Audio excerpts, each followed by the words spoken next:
దిశ చూద్దాం. ఇంకా యూపీఐ సేవలు ఎప్పటికీ ఫ్రీగా దొరకకపోవచ్చు అంట. అసలు ఎవడు అడిగాడు సార్ మిమ్మల్ని యూపీఐ సేవలు? మా నెత్తిని తీసుకొచ్చి పెట్టారు యూపీఐ సేవలు నిజంగా.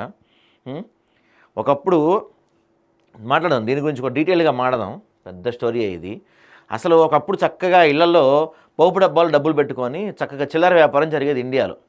ఆ టైంలో ఈ ఆర్థిక మాంద్యం వచ్చినప్పుడు మనకి ఏం కాల. ఎప్పుడైతే ఈ పేటీఎంలు, ఫోన్పేలు, ఈ యూపీఐ మన దేశంలోకి వచ్చిందో ఇళ్ళలో డబ్బులు, చేతిలో డబ్బులు.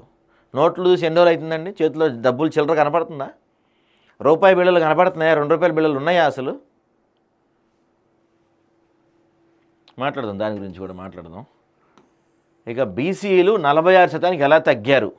2014 క్యాష్ సెన్సస్ ప్రకారం ఓబీసీలు 52%. మరి కవితమ్మ, నువ్వు ఇది అడగాల్సింది మీ నాయనమ్మ. నువ్వు నాయన, మరి బీసీలు 52% ఉంటే నువ్వు ఎన్నికల్లో వాళ్ళకి 23% రిజర్వేషన్ ఎట్టిచ్చావు నాయన? నువ్వు అడగాలి మీ నాయన ఫస్ట్. ఆ తర్వాత పార్టీని కాంగ్రెస్ వాళ్ళని అడుగుతావు నువ్వు. ఇక 42% బీసీలకే పూర్తిగా దక్కాలని చెప్పి కిషన్ రెడ్డి చెప్తున్నాడు. బీసీలను మోసం చేస్తే ఊరుకోం, అసెంబ్లీలో బిల్లు ఆమోదించి పంపిస్తే ఆపుతారా? సురేఖక్క, ఎవరూ బిల్లును ఆపలేదు, మీరే సరిగ్గా బిల్లును పంపాల్సిన చోటికి పంపలేదు. ఏసీబీకి చిక్కిన జిహెచ్ఎంసీ డిప్యూటీ కమిషనర్ అంట. ఓ ఫుడ్ కోర్ట్ ఓనర్ నుంచి 2 లక్షలు లంచం తీసుకుంటూ పట్టుబడ్డాడు. మంచి పని జరిగింది. ఇక రైతుల చుట్టే స్థానిక సమరం. గ్రామాల్లో మెజారిటీ ఓటర్లు అన్నదాతలే. సహజంగా గ్రామాల్లో అంటే అయ్యే ఉంటాయి కదా. మొదలైపోయింది మెల్లగా ఈ ఎంపీటీసీ, జెడ్పీటీసీ కథ అంతా మెల్లగా స్టార్ట్ అవుతున్నాయి. మెల్లమెల్ల గ్రామాల్లో ఆ ఫీవర్ కనపడుతుంది.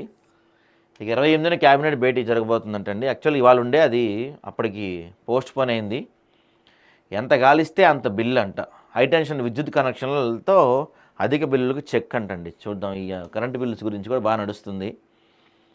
తెలంగాణ ప్రజలతో కాంగ్రెస్కు సుస్థిర బంధం. ప్రత్యేక రాష్ట్ర ఏర్పాటు సోనియా గాంధీ చొరవ వల్లే సాధ్యమైంది.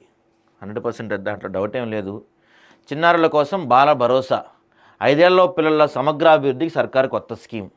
ఈ స్కీములు బాగానే ఉంటాయి సీతక్క గారు. ఆ స్కీము స్కామ్గా మారకుండా ఉంటే మాకు అంతే చాలు. అమ్మా నీకు సెల్యూట్. డ్రగ్స్ పోరాటంలో తల్లుల సహకారం. తమ పిల్లల్ని కాపాడాలంటూ ఈగలకు ఫోన్ కాల్స్. మంచి విషయం అంది అది. నిజంగా పేరెంట్సే యాక్చువల్లీ ఈ 90% డ్రగ్స్